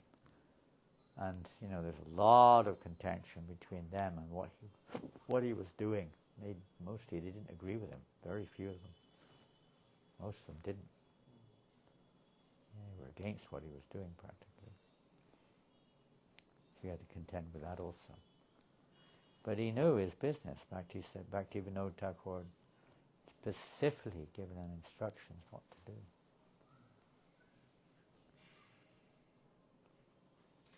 Took all risks. Is it like in the text, so we can have pleasure to be in Kurukshetra? Vrindavan is very sweet, there are a lot of sweet pastimes, but to go in Kurukshetra and to preach a difficult place, it's also a lot of pleasure. More pleasurable than to be in sweet Vrindavan. Yeah, well, how deep we can go with this, but the point mentioned there by Bhaktisiddhanta Maharaj, in his statement there, based upon Bhaktivinoda Thakur's statements, is that the business of a devotee is to relieve Radharani of her distress, and there her distress reaches its peak. What that means to us. What it means is to go out and preach, in general. Could I read a statement about book distribution and Srimati Radharani's mercy? Yeah. I found it today from Prita Prabhu. Oh yeah, well I put it on the forum. You didn't read? I put it on the forum last week, on the French forum. Maybe I don't know if anyone read it or not, but I put it up on our Hare Krishna forum about maybe a week or 10 days ago. Read it anyway, it's very blissful. This is a realization of Radha Kund Mataji. Oh yeah, okay. Srila Prabhupada once said, I will see to it that those who will distribute my books will be taken out of this world. Sometimes he would say, I will ask Bhaktivinoda Thakur to come at the time of death for those who will distribute my books. Even so, I will tell a story told to me by Radha Kund Mataji, a disciple of Prabhupada from Vrindavan. She is a legendary book distributor. How many years she has been in Krishna consciousness? 45, maybe 48. This is a few years ago, of course, story was told. All these years she has been distributing books until now. When she comes to Srila Prabhupada's Samadhi, she brings books in Hindi, Bengali, and just distributes them. And she always has a blissful smile on her face. She told me the following story. All my life, consciously or unconsciously, I have been trying to distribute Prabhupada's books. I had cancer. Through book distribution, to distributing books, it went away. I had a husband who used to beat me, but I distributed books, and those hardships passed. He had many children who abandoned him, but I continued to distribute books, and I have no regrets. I haven't lost anything. But living here in Vrindavan for the last few years, I started listening to something different. One day I went to Radhakund and met an amazing Babaji. When he spoke, something happened in my heart and I felt that this is really a holy man. I paid my respect to him and he started giving me instructions and said, do you want to receive the mercy of Srimati Radharani? Of course I do. Then come every day to Radhakund. I will give you a mantra. Repeat this mantra. One day Srimati Radharani's mercy will be showered on you. And you know, I was so stupid and I said, okay. He gave me the mantra and I started repeating and I started coming to Radhakund every day. Stop distributing Prabhupada's books and you know what will happen next. And then Srila Prabhupada came to me in a dream, looked at me with a very strict look, took me by hand and said, let's go. And I was all squeezed. And we went with him. I see Vrindavan. He takes me out of Krishna Balaram Mandir, leads me further. Here is Govardhan. We are already on Radhakund. But Prabhupada doesn't stop. We enter into the waters of Radhakund and we go to the very depth of Radhakund. We go to the very bottom. We go to the very heart of Radhakund. I see an amazing picture. Srila Prabhupada is standing there at a huge table. And on the table there are millions of his books in different languages.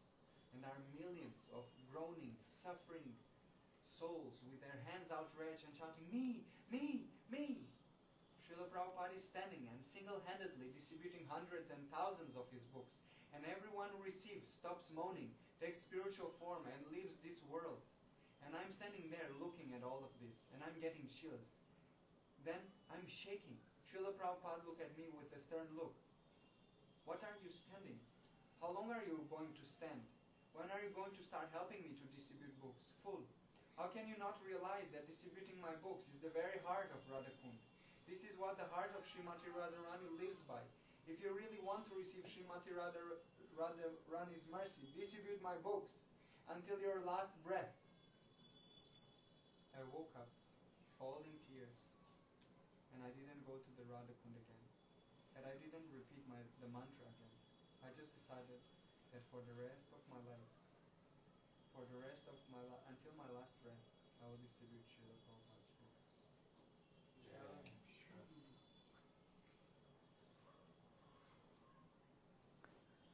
That's residing in Kurukshetra, the battlefield.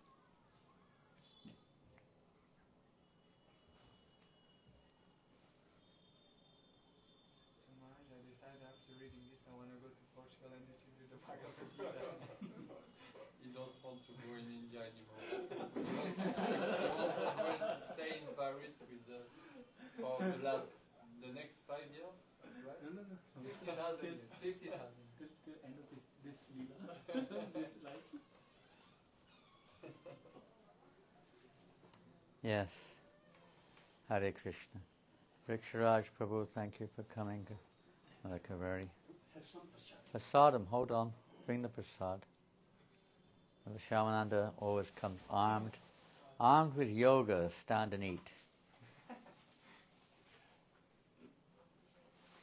What have you got tonight?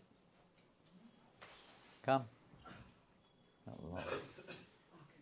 Thank you for reading that. That was really powerful. I realize my favorite Babaji in Vrindavan is Priti Prabhu. Does he know about it? No, I won't tell him. I'll tell him too. Because I only realized it today. Well, we've been back and forth all day long. He's been communicating with me today, sending messages and this and that. He's staying just behind. Is he here at the moment? Yeah, he just came the same day we did. Did he? Because he was. I didn't know he was here. I know he was in Mayapur. I wonder why, because you met him yesterday, right? Yeah. Staying I'm with staying him. at his place. You were staying at Peter's ashram. That's why he was talking about you and then talking about you. Basically 5 minutes from your place now. Yeah. Yeah. Here on the left. Yeah, I know. I stayed there. We used to stay there all the time. Yeah, but there is no chili in it. No chili. What is it? It's ketchup. It's not ketchup. Ketchup for what? Samosa. Oh, samosa. Samosas. French fries.